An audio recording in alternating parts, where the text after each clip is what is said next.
தர்மபுரம் ஆதீனத்தை மிரட்டிய விவகாரத்தில் 4 பேரை போலீஸ் காவலில் எடுத்து விசாரிக்க மயிலாடுதுறை நீதிமன்றம் அனுமதி வழங்கியிருக்கிறது.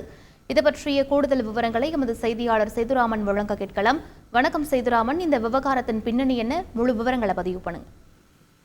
மயிலாடுதுறையில் உள்ள தர்மபுர ஆதீனத்தின் 27வது குருமகா சன்னிதானமாக உள்ளவர் ஸ்ரீலட்சுமி மாசிராமன் ஜேசி ஞானசம்பந்த பிரம்மச்சாரி சுவாமிகள். இவர் மீது அவதூறு பரப்பும் வகையில் ஆடியோ மற்றும் வீடியோ உள்ளதாக பணம் கேட்டு ஆதீன நிர்வாகத்திற்கு கொலை மிரட்டல் விடுத்ததுடன் ஆபாச வீடியோ மற்றும் ஆடியோக்களை தொலைக்காட்சி மற்றும் சமூக வலைதளங்களில் வெளியிட்டு அவமானப்படுத்த போகிறோம் என்று தொடர்ந்து மிரட்டல் தன்மை கழுத்தை பிடித்து கொல்ல முயற்சிக்கின்றனர்.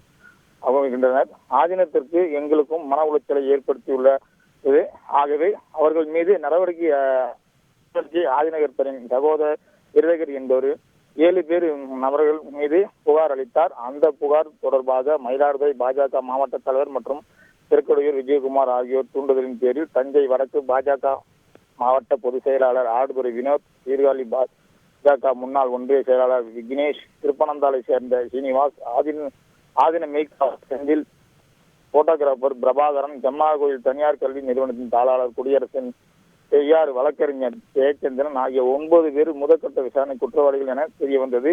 அவர்களை தொடர்ந்து சீனிவாஸ், விக்கி, குடியரசு ஆகிய போலீசார் கைது செய்து சிறையில் அடைத்தனர். பாஜக மாவட்ட செயலாளர் அகோரம் உள்ளிட்ட 5 பேர் தப்பி ஓடிய தலைமறைவாகியுள்ளனர். இதனிடையே ஆதீனத்தின் மெய்க்காவலர் செந்தில், திருப்பதி விஜயகுமார் ஆகிய இருவரும் ஆதீனத்துக்கு ஆதரவாக இருந்ததாகவும் என்று அவர்களை வழக்கில் இருந்து விடுவிக்க வேண்டும் என்று ஆதீனம் சார்பில் புகார் கொடுத்து அவரது தம்பி விருதகிரி மாவட்ட காவல் கண்காணிப்பாளருக்கு தனியே கடிதம் அனுப்பியுள்ளார். இதற்கிடையே தற்போது சிறையில் உள்ள மேலும் சில தகவல்களை மறைத்துள்ளதாகவும் அவர்களிடம் தனித்தனியே விசாரணை மேற்கொள்ள வேண்டும் என்றும் மேலும் உண்மை வாய்ப்பு உள்ளதாகவும் என கருதி மயிலாடுதுறை போலீசார் அங்கு 4 நபர்களையும் 5 நாள் போலீஸ் காவலில் எடுத்து விசாரிக்க முடிவு செய்துள்ளனர்.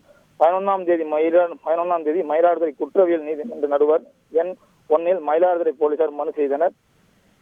வேண்டுகோளை பரிசீலனை நீதிபதி கலைவாணி மயிலாடுதுறை போலீசார் கேட்கும் 5 நாட்கள் அளிக்க முடியாது என்று 2 தினங்கள் மட்டுமே விசாரிக்க அனுமதி அளித்து உத்தரவிட்டார். 13ஆம் தேதி மாலை 4 மணிக்கு பாதுகாப்புடன் நீதிமன்றத்தில் ஆஜர்படுத்த வேண்டும் என்று நிபந்தனை அளித்தார். நன்றி சேதுராமன். செய்திகளை உடனுக்குடன் தெரிந்து கொள்ள உடனே சப்ஸ்கிரைப் பண்ணுங்க.